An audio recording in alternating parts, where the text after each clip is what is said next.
Roppstar gang, what up? Appreciate everyone in here. Appreciate everyone that is going to be in here. Hope everyone is having a blessed week. Welcome to yet another episode of the Roppstar Report, and welcome today's episode. This one is not going to be. This episode's going to be interesting, to say the least. I'm gonna be honest with you guys. There's some concerns for me right now, and there should be some concerns with you guys too, especially with some of the reports that we're getting out there right now with this team. I mean, it's not ideal when you have three offensive linemen dealing with injuries, especially three starting offensive linemen dealing with injuries. So it's not very it's just not ideal, man. It's just not. It's not ideal to in the least at all. Due to the fact that we are dealing with this right now, heading into week one. I don't know how much of you guys know about this, but there's just reports. There's a lot of reports out there. I mean, we just got the injury report now. Again, that doesn't mean that that it doesn't mean that two of the guys that I'm going to mention here are completely out for sure, from my understanding. At least from what I know of. Okay. Robert Hunt's dealing with a foot issue. He was limited today, but there is clips out here there him practicing. The injury reports again right now, it's just not ideal. It's just not ideal going into this. And we're going to dive into that. We're going to dive into some other things as well. But other than that, guys, I appreciate everyone joining the live stream tonight. Make sure you pound that like button, hit that subscribe button. Let me share the live out. I actually haven't shared the live. So let's go ahead and share that live out real quick. Let me go ahead and share the live out right now, because I have not. I didn't even share this live for today, so.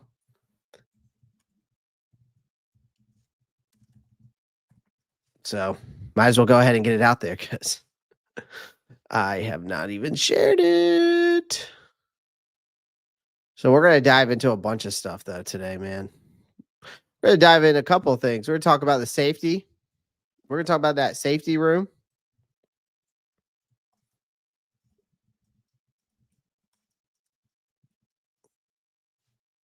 We're going to talk about the safety room. We're going to talk about what else we're going to talk about tonight? What else do I want to talk about tonight? Dave Canales. I'm going to talk about something I want to talk about Dave Canales, the culture shift.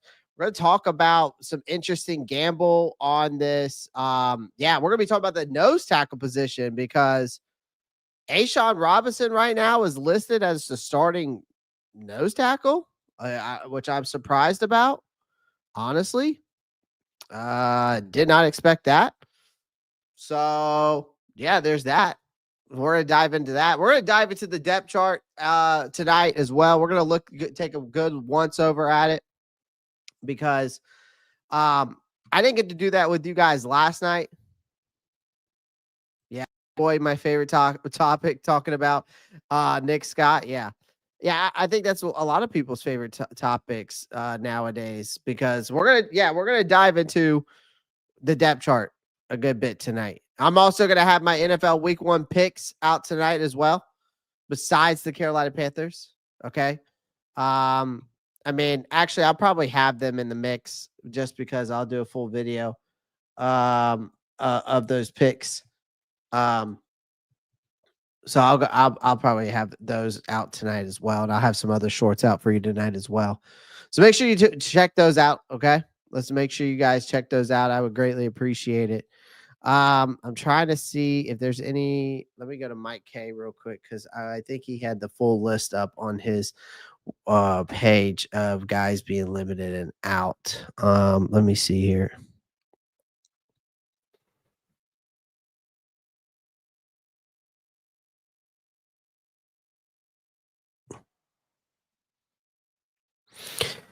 Let's see. Trying to see. Ike Aquano is the only person we didn't see in uniform. There was some. All right, then I'm gonna pull up the article that I found out from on Panthers Wire then, because that's what I'm gonna use for this, because that's all I got. All right, give me a second, guys. Give me a second. Pull this up. Give me a second here. We're moving right along. All right, so not ideal. I saw this article popped up across my screen. The Panthers listed 3 starting offensive linemen on the first injury report of the 2025 season. And here is your list. So again, not ideal. Not ideal, ladies and gentlemen. Let me get into the chat real quick with some of you guys. Jadarius, what's good? Sorry about that Bama game, my guy. I think the Bama will bounce back, brother. They just got to get Kellen DeBoer. I think DeBoer is a good coach. I think he's got the team ready. I just think the players, it's a player issue more than it is a coaching issue. What's up, Hayden? Clay, it always happens for us. I know, man. I know. So much for the new training staff. What's up, Josiah? Caesar says, well, I believe in us no matter what. I have faith in our team. So, hey, have all the faith you want, my friend. All the faith you want. Just pray to God that we can get Robert Hunt and Damian Lewis at least back on the field. Oh, boy, my favorite topic, Nick Scott. Yeah, we're going to talk about it. What's good, Earl? What's good, Kristen? We can never be healthy. Good Lord. Nope. No, we surely cannot be healthy. That's for sure. It seems like time and time again, man, we just, you think that you would think that we would actually maybe go into week 1 actually healthy. You would think that. You would actually like hope and think that that's a possibility for this team. And it's unfortunate that we're going into this thing not healthy. It's not ideal, that's for sure. It's definitely not ideal. It's the black cat curse. It was amazing, K. The black cat curse. So yeah, I mean, we haven't even kicked it off yet, and we've got this offensive line issues. This is the very backbone of any functioning football team. We know that.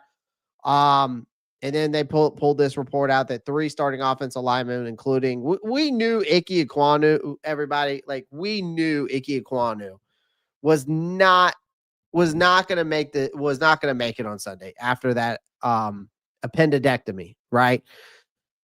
But left guard Damian Lewis limited because of that shoulder issue. You know, I thought he might bounce back, or well, it seemed like he would bounce back, right? You know what I mean? You know, it sounded like a shoulder and an ankle. I don't remember reading anything or hearing anything about the ankle. Okay, but now we're dealing with an ankle injury as well. Then you got Robert Hunt dealing with a foot. I'm not really worried too much about Damari Mathis. No offense, like, to that guy. It's not like I'm saying he's not worth a damn, but this is not no offense, like, our offensive line is more important right now. If you want Bryce Young to be that guy, you want to see him come out week 1 and throw for 350 yards and throw for 2 touchdowns, right? Or if you want to see him throw for over 200 yards and 2 touchdowns, you're going to need this offensive line full intact. Now, I expect Damian Lewis and Robert Hunt to be ready. We'll see. The most, it's not ideal, especially when you're going up against a Jacksonville defense that does have, Tre'von Walker and Josh Allen Hines. Like, it's not ideal in this situation to have those guys out in this game, right? So it's not ideal. Now we knew our left tackle Again, we knew Ike Ekwonu was recovering from that appendectomy. Surprise, we didn't see him practice to get today. He was in a jersey. He was out there on the sideline. We knew that. But according from Dave Canales, there's been a typical, of course, Dave Canales in typical measured fashion, I guess you could say. Of course, he didn't sound alarmed, didn't exactly offer clarity either, though, when he mentioned anything, because in his press conference, he said Josh Neesman's been taking a lot of reps there. And then also Brady Christian has been taking a lot of reps at left and right, as always. So we're just going to take it one day at a time. To me, the Carolinas contingency plan is duct tape and hope. Like Neesman's the veteran swing tackle. He has 11 career starts at left tackle from his time with the Green Bay Packers. But in Carolina last year, he was exclusively at the right tackle, where he logged 3 starts and 187 snaps, where Christensen has been the guy who's that utility guy from the group who stepped in for Ike Ekwonu last season during the 2-game absence. Neither is a disaster, but neither is really ideal, especially for your blind side and your bodyguarding for Bryce Young, quarterback who already took too many hits in 2024. And then Hunt Lewis add to the headache, because the biggest problem is, you already have this knowing that you're already losing Ike Ekwonu week 1. But then Canales reveals that Robert Hunt, who is definitely the prize franchise guard they signed, 2 not last offseason, but 2 off seasons ago, right? It's been 2 off seasons now, so not this off season, but the last off season. So yeah, whatever. You get what I'm getting at. But left practice with a foot injury. Will need further evaluation. Apparently, Hunt was supposed to be one of the. He's the guy he is one of those the same thing I feel with like Damian Lewis is, ladies and gentlemen. Damian Lewis and Robert Hunt are the heart and soul of that front line. There is no question in my mind that that's the heart and soul of that front line. They are the tone setters on that offensive line. And having both of your big time tone setters, it's not an ideal situation going into week 1. It's not. For the way Canales is like, well, we shouldn't be worried about it, is bullshit. You should be worried about it. If you're a Panthers fan and you're knowing that both of these guys that are out, you should be worried about it.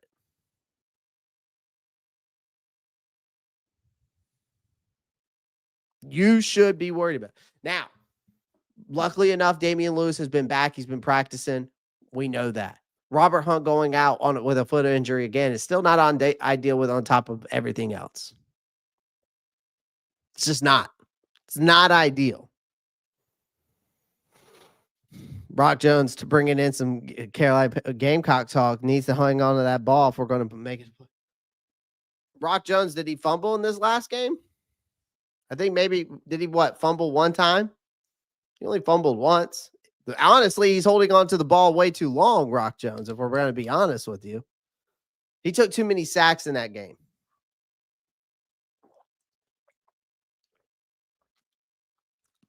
Needs to learn to throw it away sooner.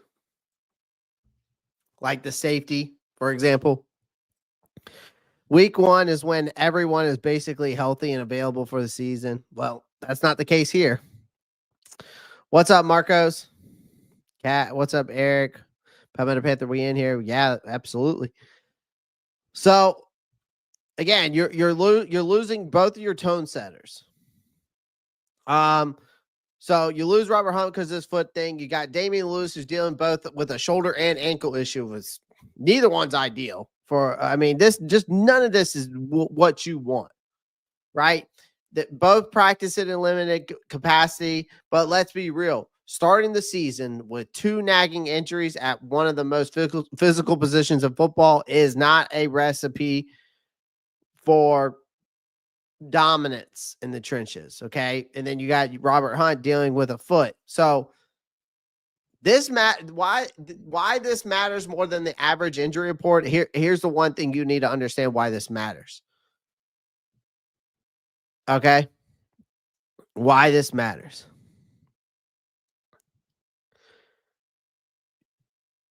It's another when 3 of your it's one thing when your backup nickel corner is limited practice. Got it. Okay. It's another when 3 of your 5 starting offensive linemen, the guys who are responsible to protecting your quarterback and creating the semblance of of a run game that we want to see coexist. All right. Coexist. And we need to see them coexist to have a run game to take the pressure off of Bryce Young. That's the whole point of bringing Rico Dowdle here, man. To let Chuba Hubbard be the workhorse, to have Rico Dowdle sub in, take some workload off of Chuba Hubbard as well, so Hubbard doesn't feel like he has to carry the workload in that backfield. And then you can use Trevor Etienne in some other packages, third down sets. That's what you use Trevor Etienne for, man. But here is the thing. We're going into this. Hopefully, we're not going into this game banged up before the first snap. Because, again, I'm telling you right now, Jacksonville's front isn't exactly a forgiving one. When you're going up against guys like Tre'von Walker and Josh Allen Hines. Really, I am more worried about their defense, because of those two guys, than I really am worried about us on our defense. Like, I think our defense can hold up against Brian Thomas. I'm sure we're going to see some packages with, of course, Travis Hunter out there.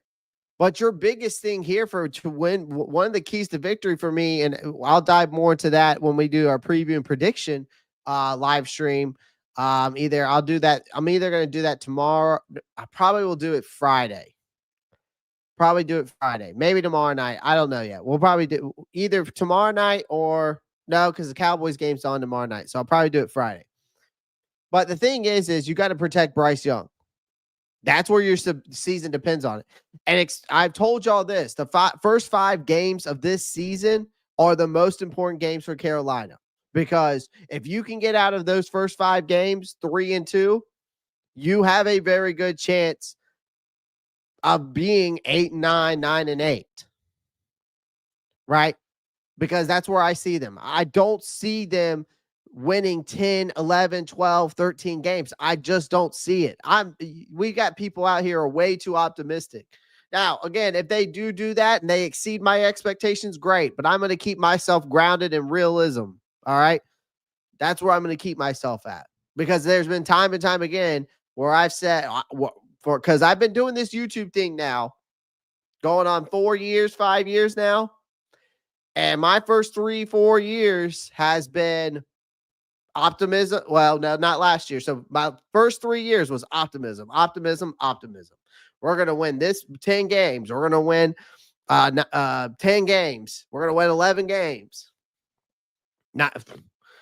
We went 5-12. I think the first year I started, I think we went 5-12. The second year I was doing YouTube, and I think we went 2-15. My third year, and last year we went 5-12. So 2-15, whatever it was. So again, I'm keeping myself grounded, and this is just not ideal.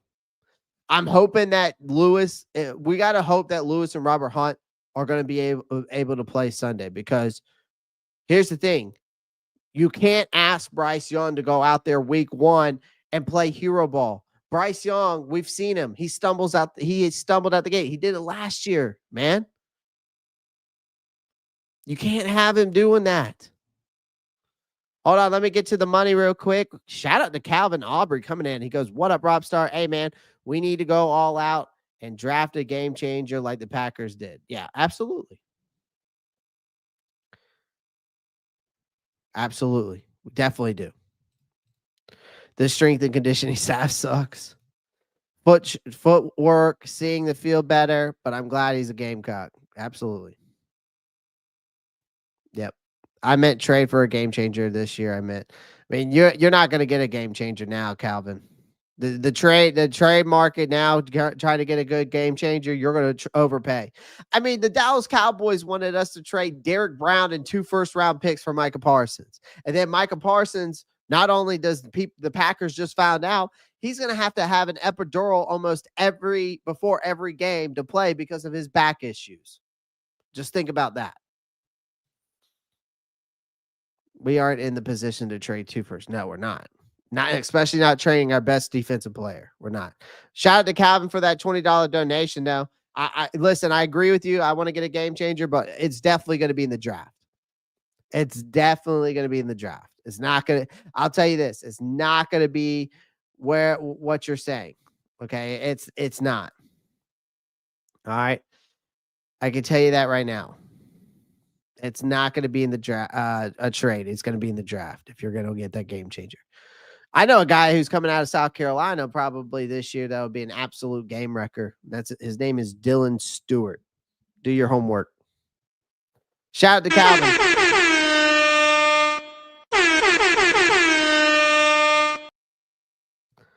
Appreciate you, Calvin. Appreciate you. Thank you. If we are a good team, we have a real chance to go 3-0, 4-0 to start. And but the first 5 games, all I'm saying is Josiah is 3-2. You can get me 3-2. We can have a different conversation after those 5 games. You get me at 3-2, we're gonna have a nice conversation after that. All right. Let me tell you, it's gonna be popping on the Roppstar report if we start out 3-2 in the first 5 weeks. I'll tell you that. If we start 3-0, okay, nice. But starting out 3-2, that puts you in a really good chance. A really good chance. Oh, our linebacker number 0 is for sure. You're talking about Johnson. Is it? How do you pronounce his name? I think it's Jair Johnson. Who you're talking about, Rock?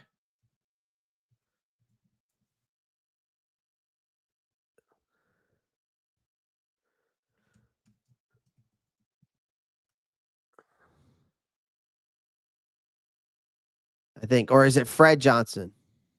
Well, they call him Jair Johnson. You're talking about Fred Johnson. Yeah, Fred Johnson, 6'3", 244, a linebacker. Yeah, he's a stud. Yeah, he's a stud, Rock. He's an absolute stud. He could be a first-round pick, to be honest with you. Him and Dylan Stewart. What's up, Kristen? 3-0. And I be going freaking out. Y'all see Mommy Ellen rocking the number 3 jersey now? Yeah, I might have to cop that. Ain't gonna lie. Probably gonna cop me a number 4 jersey and a number 3 jersey. Tedero McMillan, Princey, Mommy Ellen. Probably gonna get a Tre'von Morig. I need to get a Derek Brown jersey. I don't know why I don't have a Derek Brown jersey. I need to get me a Derek Brown. I don't know why I ain't got one. But here's the thing. The reality of this situation is, guys, and I'll be honest with you, is that we have the depth to withstand some absence up front for sure, but not for a long period of time. Like, I think Nishman is a guy who can plug holes for sure. I think Christensen's a guy that you could plug in long time. I do. I think Christensen's good enough to hold you down from a pass blocking to a run blocking standpoint. I think he holds his own nicely. He's got good footwork. He's got great hip movement. He's great against speed rushers. He's great against power rushers. I mean, I think when he played left guard and the times he did play left tackle, I think the most sacks that Brady Christensen has, maybe since he's been in his career here, I don't think he's allowed more than like 3 or 4 sacks. Someone would have to fact check me on that. But, the thing is Christensen is a solid rotational guy. Now, I think he could also play long term. I think a lot of people there was that time that what we were talking about that put Brady Christian at left tackle, move Icky on the inside, right? Um, but Christensen, when he did start at left guard, I mean, he was pretty solid. He didn't allow a lot of I don't think he's allowed a lot of sacks through his career here.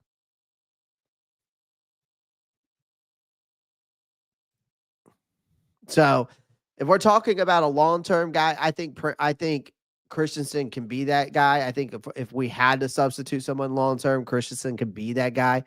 Do I think that it could be anybody else like a not Josh Nischman? No. I do not see Josh Nischman being a long-term guy able to sub in easily. Okay.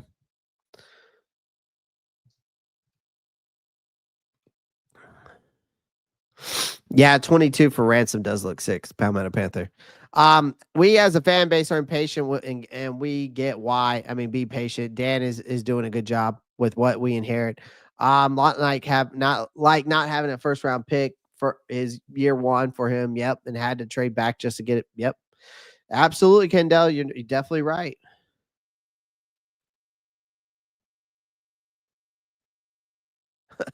Calvin's talking about Madden. At least my Madden 26 says they're good. Hey, if that makes you feel better, Calvin, I mean, I get it. I've been playing Madden too, and I've been doing a rebuild for the Panthers. I just actually restarted my rebuild for the Panthers since now they updated the rosters. Which Madden for some reason takes forever to update the rosters. I don't know why that is, but anyways, so the bottom line is that it's just that we're already juggling offensive line certainty, and it's not ideal in week one. I'm glad we're dealing with I would rather deal with it now, ladies and gentlemen, than something in mid-season. Now we know it sounds like Ike Ekwuanu's day to day. I think he's listed questionable right now. He's definitely he'll be listed doubtful by the time the game Sunday, right? Hunt's foot could be a real concern. It just depends on what it is. Lewis battling through multiple injuries. I mean, what are you supposed to do? I mean, I honestly think at this point, ladies and gentlemen, if these guys are really dealing with these injuries now, our starting left tackle, our starting left guard and right guard, at this point, call me crazy. I might just say, you know what? Hold them out week one. Hold them out week one. I'd rather hold them out week one than going into week two with all three of them injured again. I mean, Ike Ekwonu is already a given. He's not going to play Sunday. But both Robert Hunt and Damian Lewis, depending on how severe the severity of the injury is and how much more severe they could injure themselves by playing, I'd rather wait. You can call me crazy if you want to, but I'd rather sit those boys down because they're both the tone setters of this offensive line, and I'd rather have them fully healthy for week two at least. I mean, that's 3/5 of the unit in question before a single game has even been played. And we talk about Dave Canales, who preaches discipline and consistency, but even the most careful laid plans unravel when the hog mollies up front can't suit up. If the Panthers want Bryce Young to survive, let alone thrive, they'll need quick recoveries. You need steady backups and maybe a little luck. But again, this is where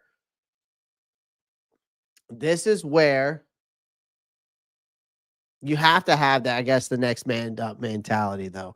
And I see that side of it too. But having your offensive line look shaky week one is not ideal. It's not ideal.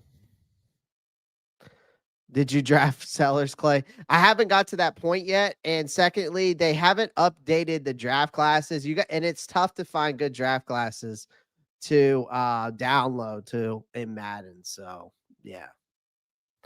It's tough to find the good draft classes to get the guys for the next year in Madden. But what's up, Love Max? Hit that like button. I appreciate you, by guy, coming through. What's up? What's up? What is up? All right, let's pull up this depth chart real quick. Let's get this depth chart up.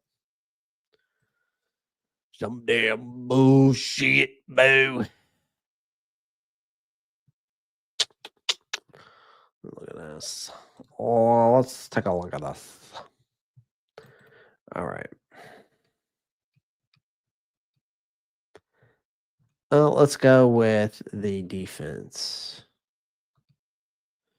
So this is interesting.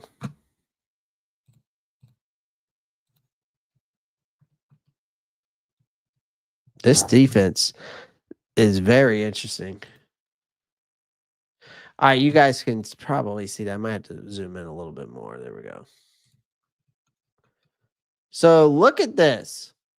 You got so look at this. You got Tershawn Wharton, ladies and gentlemen. You have Tershawn Wharton. Okay. You got Tershawn Wharton.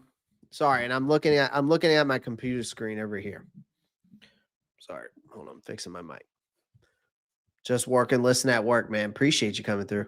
So we look at this, guys. So we got Tershawn Wharton starting defensive end, one side. You got Derek Brown starting the other defensive end. And then you got A'Shawn Robinson starting nose tackle. A guy that's never played nose tackle before.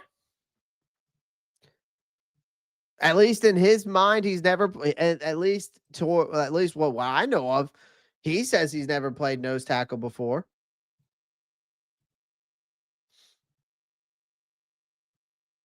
So, where is this coming from? That now we've got A'Shawn Robinson at nose tackle, not Bobby Brown III. Not even promising, not even the promising rookie of Cam Jackson as the starting nose tackle. So Robinson is backed up by Cam Jackson, while Brown was shuffled to the second string defensive end behind Tershawn Wharton. Derek Brown is good to go, Broski Bear. Appreciate you joining.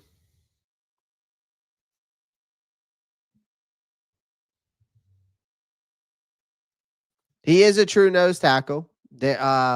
Matthew Machado. Bobby Brown III is a true nose tackle. So this is interesting to me, right?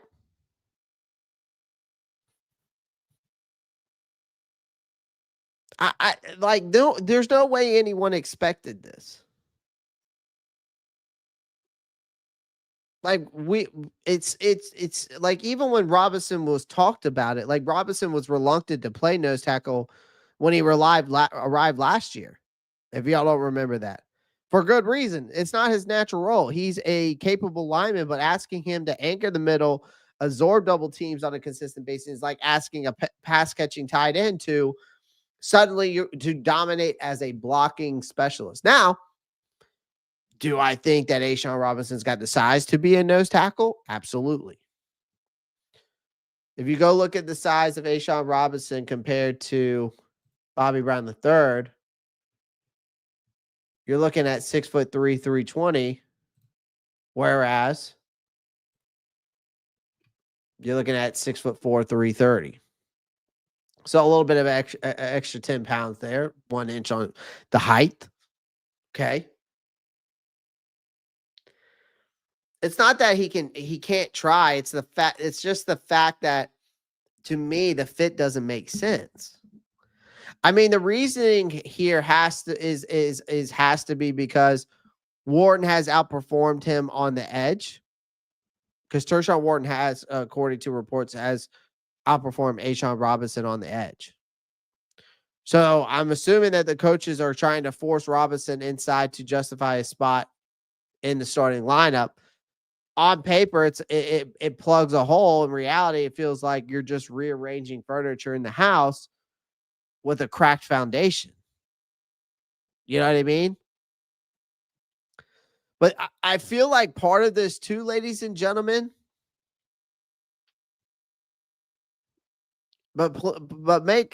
Here's the thing.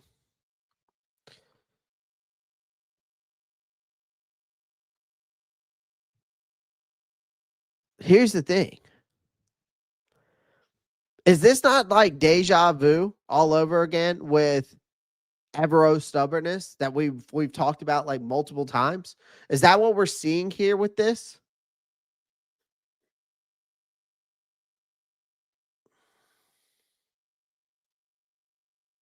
I mean, this isn't new under him.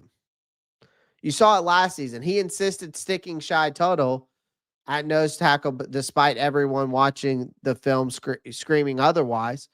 And the result, Carolina making a running backs, and the result, Carolina became a running backs dream opponent every week in and week out, coughing up yards like a slot machine spitting coins. But like the thing is Total's gone. The same philosophy lingers here in my mind. Instead of putting a true nose tackle at the heart of the defense, which is Bobby Brown III being the obvious choice here, the Panthers are doubling down once again, or should I say, Evero is doubling down on forcing a square peg into one of these round holes. So basically, that this defensive staff is now banking on Robinson suddenly becomes something he wasn't or he hasn't been. That's not coaching creativity. To me, that is stubbornness, ladies and gentlemen. To me, that is stubbornness. I think it's stubbornness. You can't make this shit up. Like, this is stubbornness dressed up as flexibility.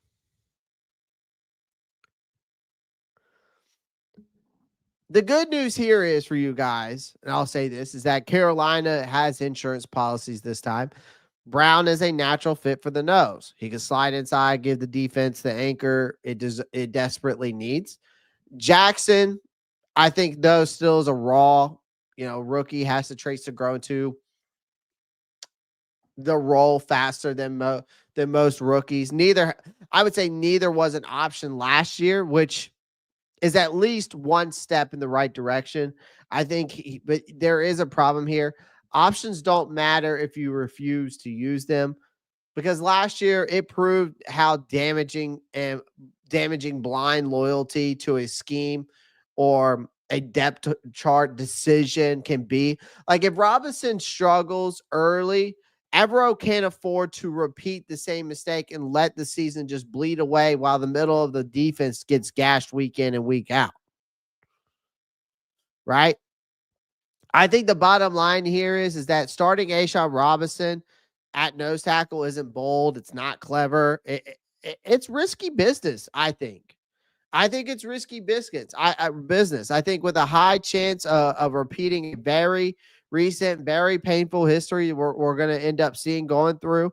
And, we want to see Bryce Young have that breakout year. But how is he going to have a breakout year once again if we have a defensive coordinator who continues to be stubborn and stick in his own damn ways, who can't get out of his own way, and then just continues to do this dumb, foolish, bold bullshit we see time and time again? The Panthers say they want to be like this coaching staff says they want to be tougher. They want to be more disciplined of a football team in 2025. That's fine. But start by putting the players in positions where they actually succeed. You tried Side Total at the nose tackle. It didn't work out. Why are we moving Ashawn Robinson over there? We're talking about a guy who had 5.5 sacks off the edge there, who actually stepped in nicely off the edge there when your Derek Brown went out. I do not want to have another year, ladies and gentlemen, of watching these running backs run through Carolina's interior like it's tissue paper. Now, I'll say this. If Robinson, for God forbid, or he rises to this occasion, and then this staff will look like a genius.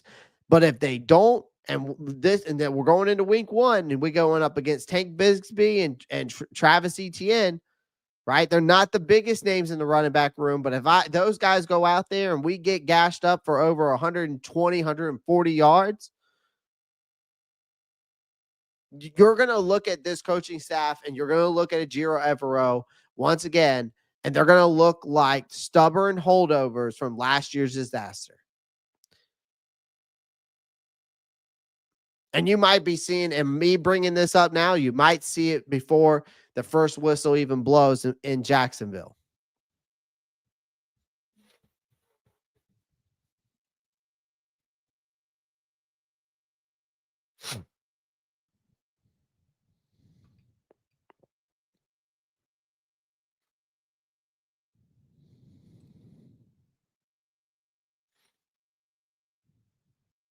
Yeah, I just don't get it, Panther. I don't disagree with you. Kendall says, do you think it could just be a scheme on paper, meaning there's no true starter? I don't know. I think this is a situation. I'm not sure what the situation is. I can tell you right now, it doesn't make a lot of sense. At least to me.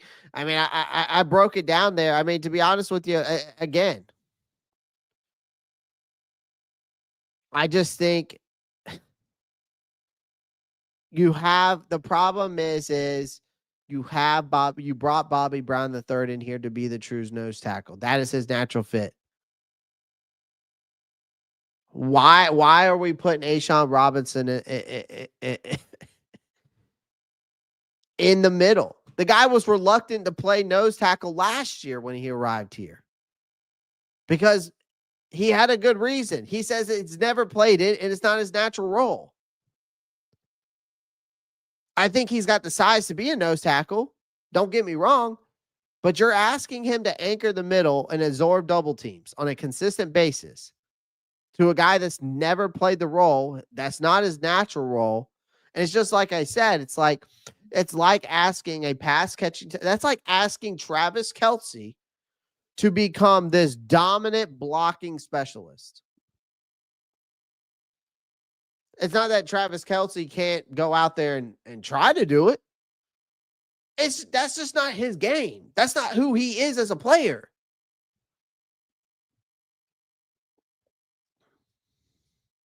But the only obvious reason that makes sense that they made this move to me, in my mind, is that Wharton outperformed Robinson on the edge.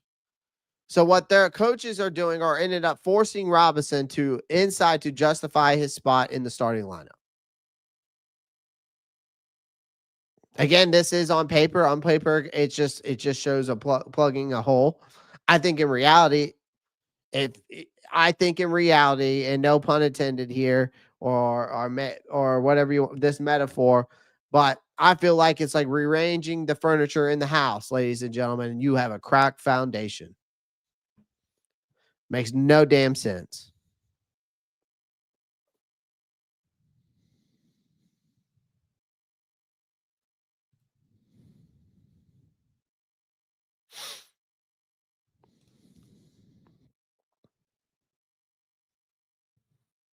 What's going on, Clay? What's up, SC Panthers boy 803? What's going on? Appreciate you coming through. So, I don't know, man. It just doesn't make no damn sense to me.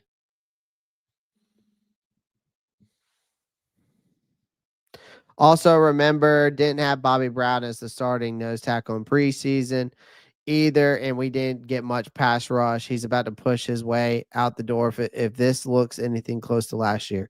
Well, Kendall, the thing is if Evero is just like trying to throw a botch job here, like how is he going to end up ever getting a job anywhere else? He'll never, if he does not, I don't see a Jiro Evero going anywhere and being successful if he can't be successful here. What is the excuse this time?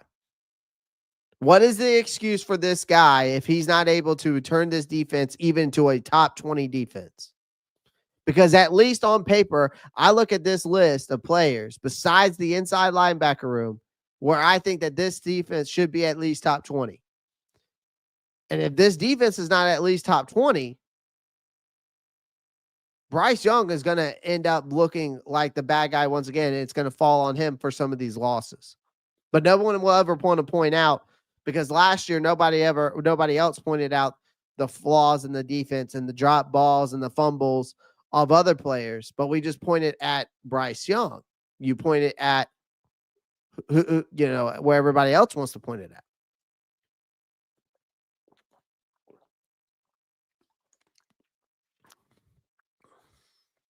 There's a lot of blame. There's enough blame to go around besides your quarterback, especially when you were dead last in every category last year defensively. The worst defense from a statistical standpoint in NFL history.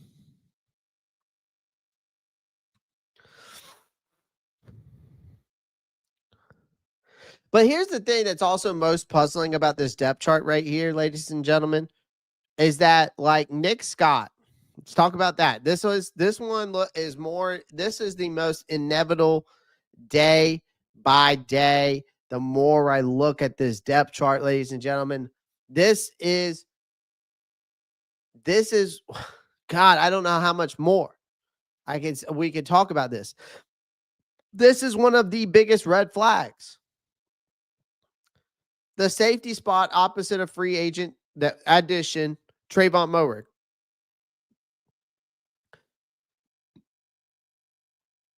Most of you guys would assume this would be the perfect chance for young talent. Undrafted overachiever Damani Richardson, 4th round pick Lathan Ransom, to step in and improve themselves. All right. That would have been the developmental play, the smart long-term move. Instead, Carolina and this coaching staff has decided to double down on a move that already looks like playing with matches next to a leaking gas car. Nick Scott somehow is still getting the fucking start. I don't understand it, ladies and gentlemen. This is another one. This is another one that falls back on Ejiro Evero. Because for some reason, he's got ties with these guys that he's, had, in past teams. It makes no sense to me whatsoever. You know what I mean? It makes no sense to me. Can someone because I want someone else to explain it to me. Right? Because it's the most puzzling. Nick Scott somehow is getting the start.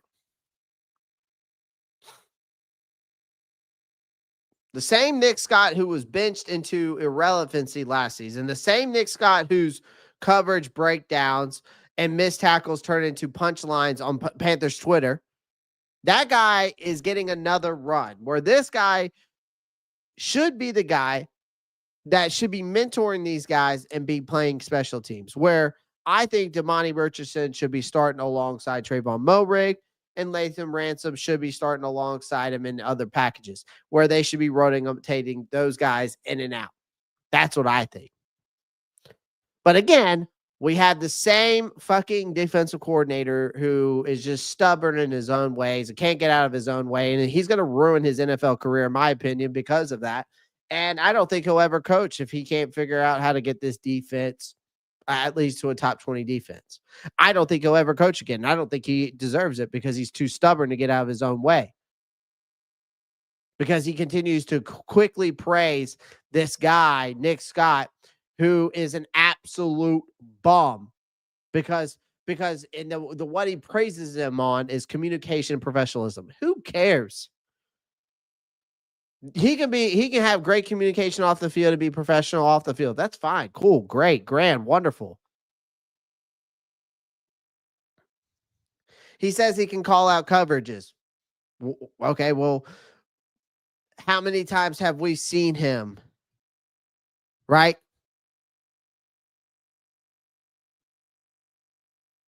How many times have we seen his coverage breakdowns go on Panthers Twitter? You go over on Twitter and you see all the Panthers fans clowning this guy because of his coverage breakdowns. He can communicate all he wants, but what about every time we go on Panthers Twitter, it's Nick Scott missing a tackle? He says he can rally the troops together. But communication, ladies and gentlemen, I'll be honest with you, is meaningless if the guy doing the talking, can't consistently execute on the field. Like Nick Scott, you go watch, I guarantee you go watch his tape in 2024. It is an absolute masterclass in being in the right spot at the wrong time. And no amount of camp training or anything could erase that reality. There's nothing. There's no amount of anything. But we brought him back on a 1-year deal this offseason. I was like, okay, he'll probably end up being a backup. I'm cool with that. And honestly, I assumed it was going to be a special teams depth. But instead, Evero, who worked with Scott back in the Rams days, is just so intent to giving this guy a bigger role. And again, it makes no fucking sense to me. I'll tell you this. In the NFL world, nostalgia is a dangerous drug in this league. And it feels like this coaching staff and Ejiro Evero are high on it. I'll tell you that. They're high on that nostalgia. That's what they are.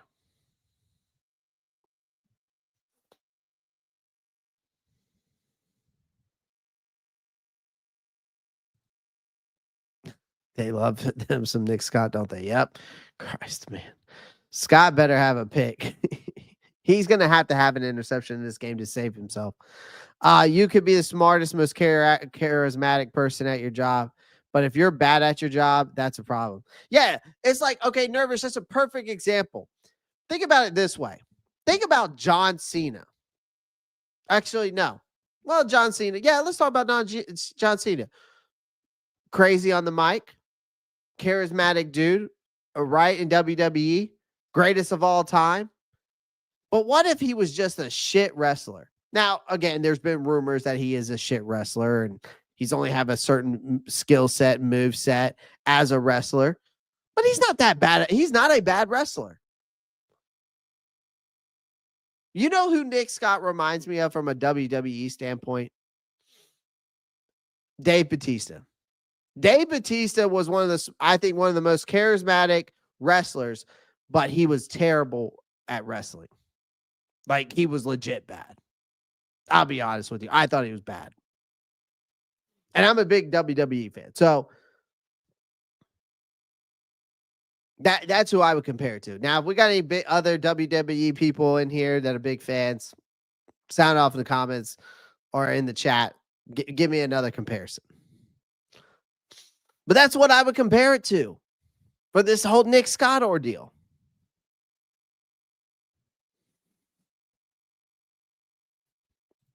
I mean, Kendall's got a point there. It's a great point by Kendall. Nick Scott was a backup to Fuller last year. That alone just tells you how bad he is. But now all. Oh yeah, Kendall, Bill Goldberg. That's a good one. That's another good one. That's why I said Dave Bautista too. I feel like him and Dave Bautista were on the same boat.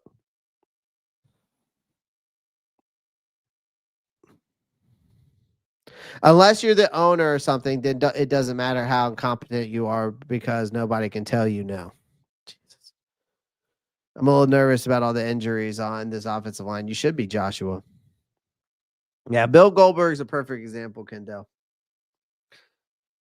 Yeah, it's like you can be the most charismatic wrestler. You could be a killer on the mic. That's why I said John Cena, but John Cena is not a bad wrestler. Right? But then you're just like Bill Goldberg's perfect example. Charismatic. Jeff Hardy, Edge. Yeah, I mean, I don't know. Jeff Hardy was just a crazy motherfucker. I'll be honest with you. That guy would do anything.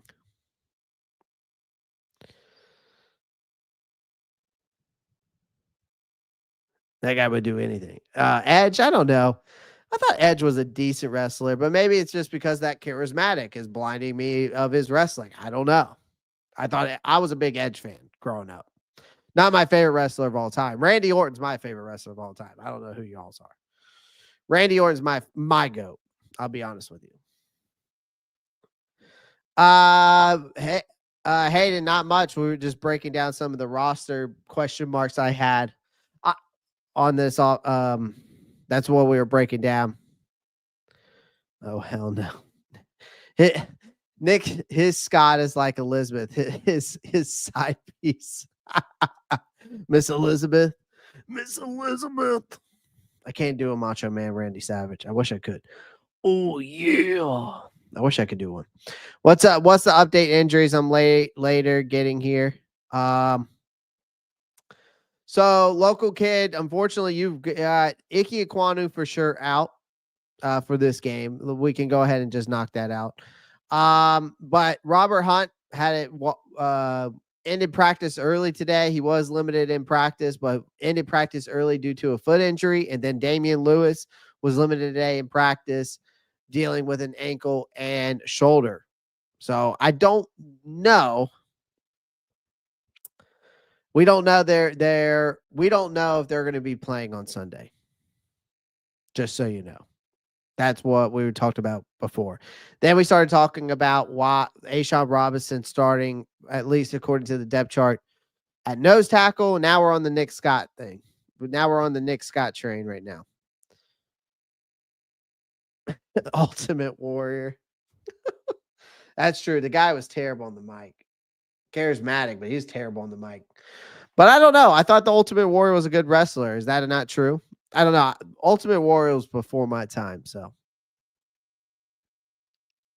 I grew up in the Attitude Era with, Stone Cold, Rock, Triple H, DX, all that. That's what I grew up in. I really hope someone from our pass rush room pops off in a big way. We haven't had an ultra dominating edge in a minute. Who was the last one? I mean, you could have said Brian Burns. Really nervous. I mean, Brian Burns. Or when we had honestly, nervous, to be honest with you, I would say the most dominant edge, like the ultra dominant edge we've had in a long time, was probably when we had Hassan Reddick and Brian Burns. That's probably the most we've seen from our defensive line really be dominant. I mean, Hassan Reddick had 13 sacks. Brian Burns had 9.5. It's pretty good for two players coming off the edge. But dominance. But yeah, if you're talking about one Pacific player, probably Julius Peppers. Yeah.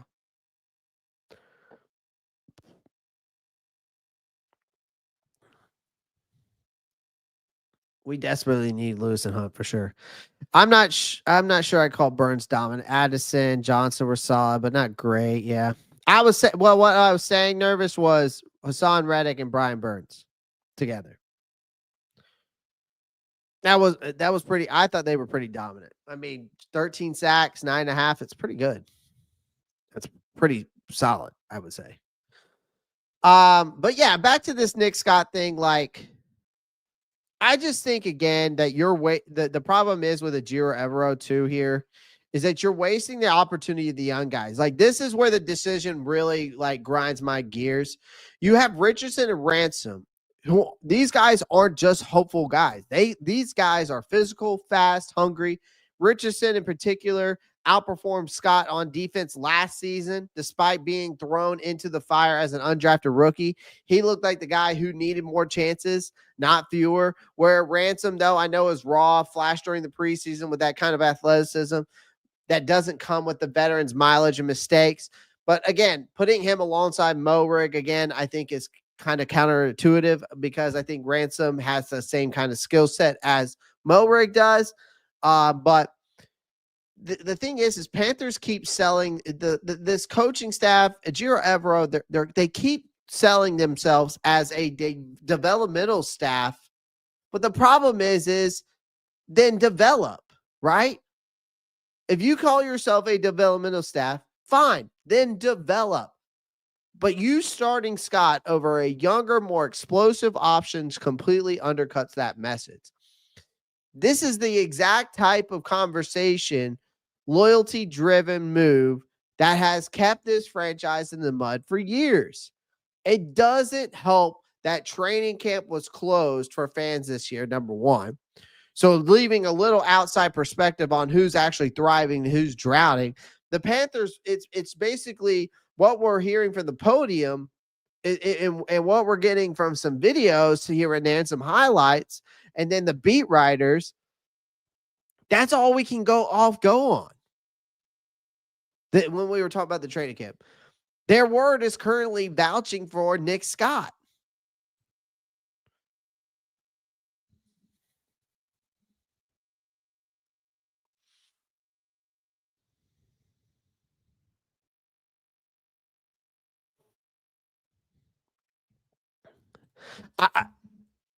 I mean, I don't know. I mean, you do. There's definitely some question marks from a standpoint of a depth perspective and a talent perspective in that inside linebacker room, for sure. I am more comfortable with Roseboom and Wallace starting than I am with Nick Scott because I've seen it. I question Roseboom because I haven't seen it. Right? I know the potential is there because we're talking about a guy who had over 100 whatever it was, 130 plus tackles last year in 11 games. So we know the guy can tackle. Wallace, I thought, stepped up nicely last year as a rookie. He made some good plays. He's got to get better in coverage. But again, he was a rookie. But I would say Nick Scott to me is more of a question mark in my mind, right? So again, this is a target waiting to happen, ladies and gentlemen. I think if Scott trots out as the starter in Jacksonville, Liam Cohen is going to, I mean, he's going to be eyeing that, man. Like, I expect he's going to have Trevor Lawrence trying to test Scott early and often. They're going to bait him in coverage. They're going to dare him to survive in space. I expect Travis Etienne takes busy to attack his tackling angles in the second level. Mo Rig will suddenly have to play cleanup duty, carrying far more weight than his job description should allow. And that's no hypothetical, ladies and gentlemen. This is what happens when you roll with a known weak link in a league built on exploiting mismatches. And I don't understand how this defensive staff does not realize this or know this. But I can guarantee you, Lee and Cohen and that Jaguars offense know it. And I'm a fan, and I damn well know it. I damn well know it.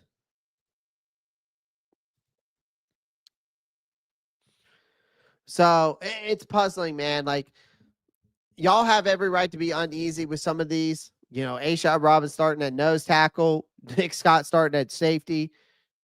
Like, this is supposed to be the season of making progress. And this defense, Ejiro Evero is just sending the wrong message, in my opinion. We're rewarding mediocrity over potential.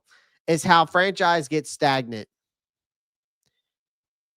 Maybe Nick Scott surprises me. I doubt it. Maybe his communication angle turns steady and competent play. But I can tell you right now, history suggests otherwise, man. Like, if we go out here week one and this defense stumbles in week one because of these type of gambles with Ashawn Robinson and Nick Scott, don't hold back on Twitter.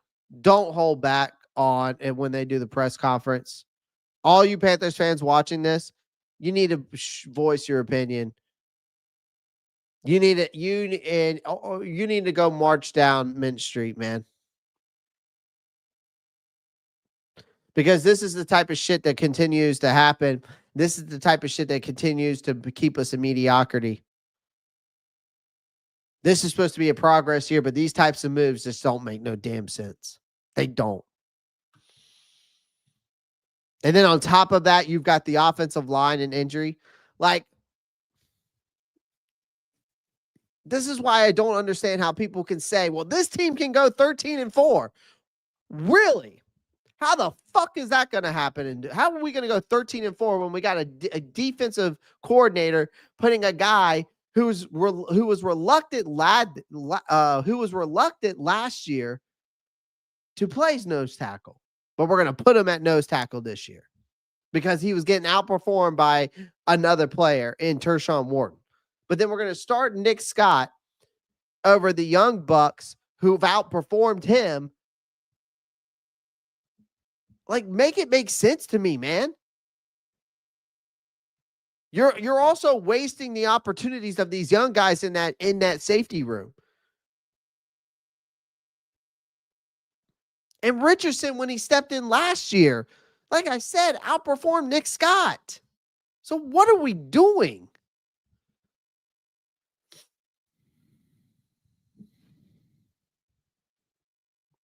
Clay, you sound like a Clemson fan. How do I sound like a Clemson fan?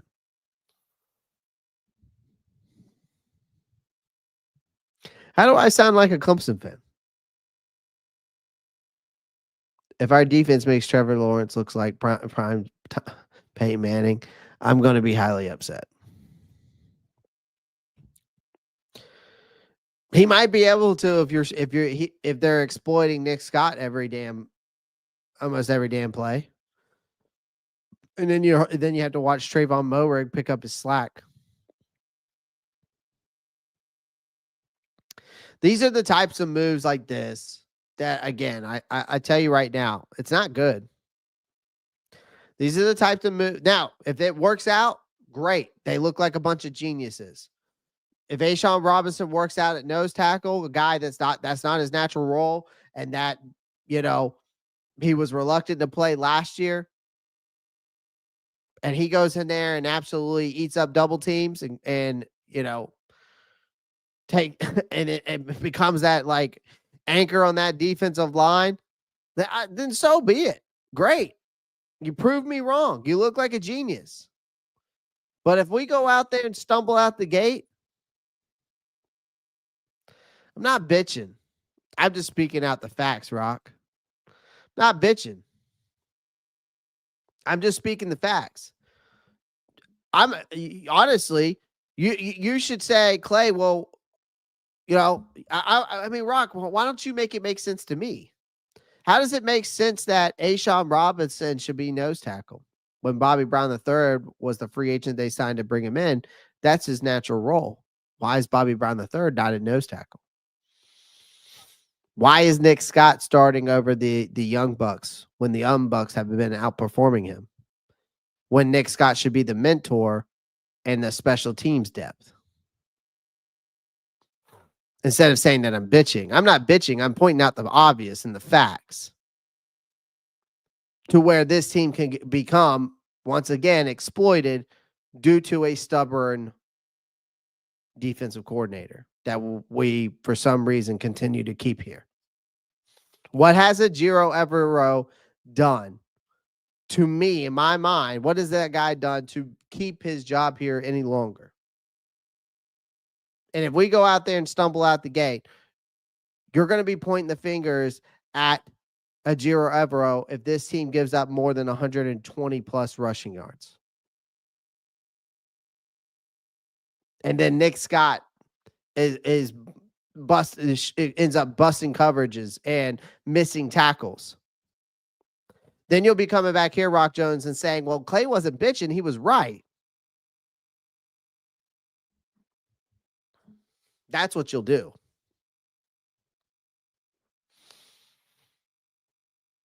But again, it's not ideal either that you got. It's not ideal either when you've got three of your starting offensive linemen on the injury report either.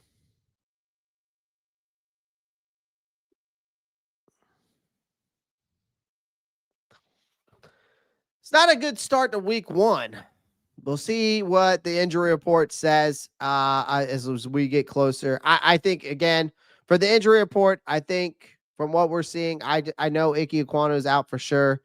They're going to, apparently we're waiting to get more results on Damian Lewis and Robert Hunt, so we'll have to be waiting on those.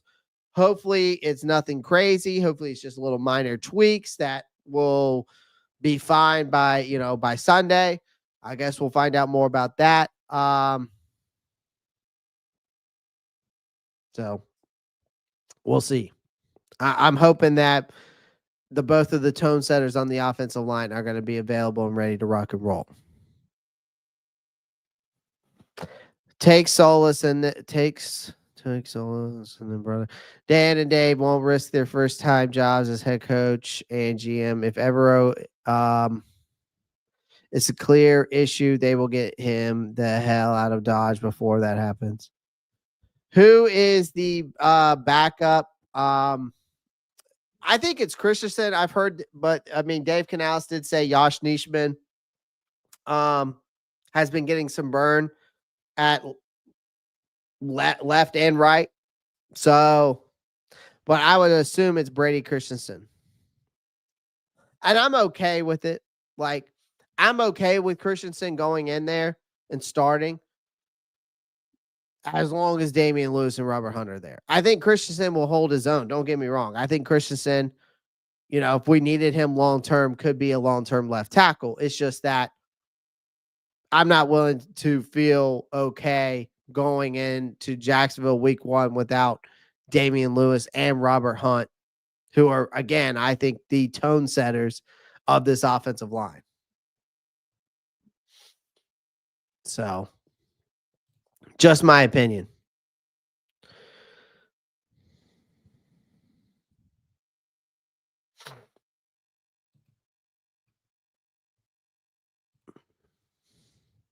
Makes me wonder if Canales is too easy on them in the offseason. Could be. I don't know. I mean, we were hearing conditioning issues with Jalen Coker, and then it's like, but we want to be this tough physical football team, and it's just like that's where like this culture shift with Dave Canales I question. Like, I it's a great statement that you said there, because this is going to be, I think, if we're talking about Dave Canales' culture shift, it does face its real test this season. Like, year 1 was encouraging, but year 2 is going to be the most defining, in my opinion. Right? The thing is like the Canals blueprint is all about consistency, where consistency meets adaptability. I think what separates Canales from the usual first-time head coach archetype is that he isn't rigid. Like, he's consistent, yes, but he's not. He's also pragmatic. Like, last season he benched Bryce Young, which when it became obvious that Bryce Young needed a reset. A few months later, he rebuilt the playbook to fit Bryce Young's strengths rather than forcing him into a system that's just going to doom him. So that's not ego. That's coaching. He coaches with clarity. I give him that. But this offseason, he doubled down on that philosophy by he did demand starters to take real preseason reps instead of hiding behind, player safety excuses. He knows the Panthers aren't good enough to waste opportunities to gel. He isn't pretending otherwise. The only thing I would say this offseason I didn't agree with was his preseason strategy, right? But when he says that Carolina is a developmentally minded organization, to me that's not, I don't take that as lip service, right? He's trying to build this program around that type of philosophy or of developmental, right? So I think that this roster has already absorbed that culture shift. When I think especially when you trade away a guy like Adam Thielen back to Minnesota, there was no implosion, right? You want the young receivers to step into bigger roles without hesitation, right? but that they did that knowingly that the development's going to pay off. And I think that's true. I think that that's going to be something that can pay off again, right? Now, and then we are hit really hard with the whole Jalen Coker went down on that injury, which we were going to be leaning heavily on the youth anyways. So that wasn't ideal either. But every lost body stings twice as much. I don't know. I think Canales does try to challenge these guys to make sure the system doesn't collapse when the next man up mantra becomes a reality. I think when you talk about the front office, they've been aligned with this with Canales' vision, right? You know, you think about it like Derek Brown and Chuba Hubbard and J.C. Horn, Taylor Moton, right? They weren't dangled in trades or left twisting it in contract limbo. They were locked in, right? Where Morgan is sending a message about perform and you're going to be rewarded. That message is culture and action. I think this is going to be a year where it's a real test, right? Where all of this groundwork is nice and all that, but the NFL is a bottom line business, if that makes sense, if you're following me. Okay. I think year one bought Canales credibility because he changed the tone inside the building. I think this year is going to determine if that tone translates into wins, right? Right. We're not naive. Us fans of the Carolina fan base, we're not naive. We know that this team isn't suddenly turning into a contender overnight. We should also know what disaster looks like. And we lived in that in disaster for a while now, if you want to be honest. So what they expect now is measurable growth, fewer mental errors, more competitive games, a team that looks like it throws what it's building towards, right? Or knows what it's building towards, right? Not one just grasping for answers. I think that's the thing that we're trying to see now. It's like, I think Canales is really trying to insist consistency, right? Which then ends up breeding trust, right? I think he's betting that the development of fuel will show progress, right? I think he's daring to believe that the culture matters more than shortcuts. And I think it's a noble philosophy, but it comes with a clock, right? Because culture only sustains itself if the results eventually, arrive. So I don't think Dave Canales is out here trying to sell quick fixes. I think he's trying to sell daily improvement. He's trying to sell discipline. He's trying to sell patience. He's out there doing the sideline laps before kickoff, right? Which isn't a quirky ritual. That there's a metaphor for those whole approach that keep showing up, keep moving, keep grinding. I think that's admirable of him. I think this season is when words and all these rituals and all these philosophies, are going to have to meet reality, which means that Carolina needs to show progress and Canales has to submit himself as the right man for this rebuild, right? Again, if we go into this season, we stall out, the messages that he has been giving us start sounding like empty motivational posters in some losing locker room. So I think year one was giving him credibility. I think this year it will decide if he keeps it. I think that's where I'm at with it.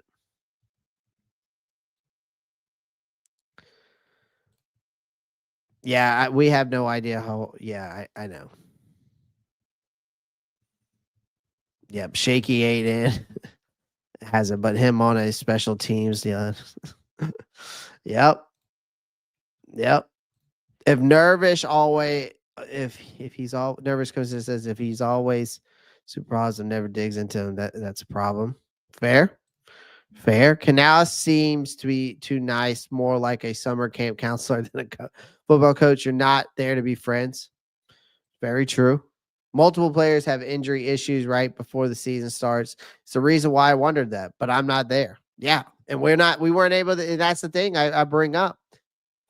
We weren't at training camp, right? Fans were not allowed at training camp. So we're taking it from what we're given at the podium. We're taking what they're giving us on Twitter, what these beat writers are giving us, the guys who are actually the boots on the ground. That's all we're getting. So we have to take it for what it's worth. And how much worth it is, we're not really sure. Because we're not there. Anthony Brown, what's up? Shane H1, fair. What's up? So, yeah, I think I'm going to do my preview and prediction for the Jaguars game, ladies and gentlemen, probably on Friday, because I want to see where this some Panther YouTube predicted 13-4.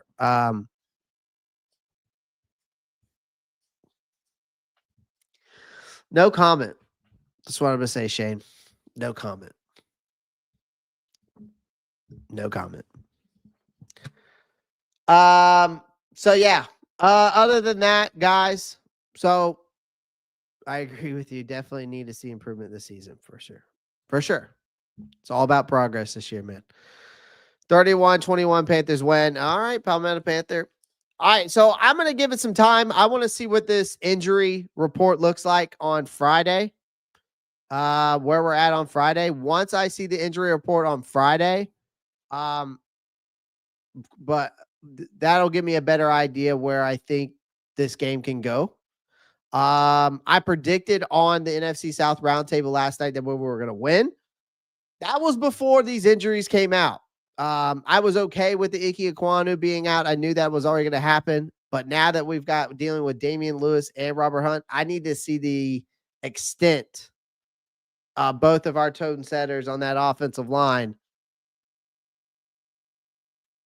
where they're at on the injury report. So that's why I'm saying Friday night, on Friday, I will be doing my preview and prediction of the Jaguars and the Carolina Panthers week 1. I might try to see if I can get the Jaguars guy on from the NFC from Roundtable Sports. So I might try to see if I can get him to come on and talk about his preview and prediction as well. But we'll see. I'll reach out to see if I can get a hold of him. Other than that, man, appreciate everyone joining the live stream. Do me a favor, pound that like button, hit that subscribe button. NFL football starts tomorrow night. You got the Cowboys and the Eagles. I will have my NFL week 1 picks out later on. Okay. So make sure you tune into that. Other than that, guys, I will see you guys on Friday for the preview and prediction of the week 1 versus the Jaguars. So make sure you tune into that. Other than that, guys, as always, y'all know what to do. Love you guys. Be safe. And then, of course, keep pounding. I'm out. Peace.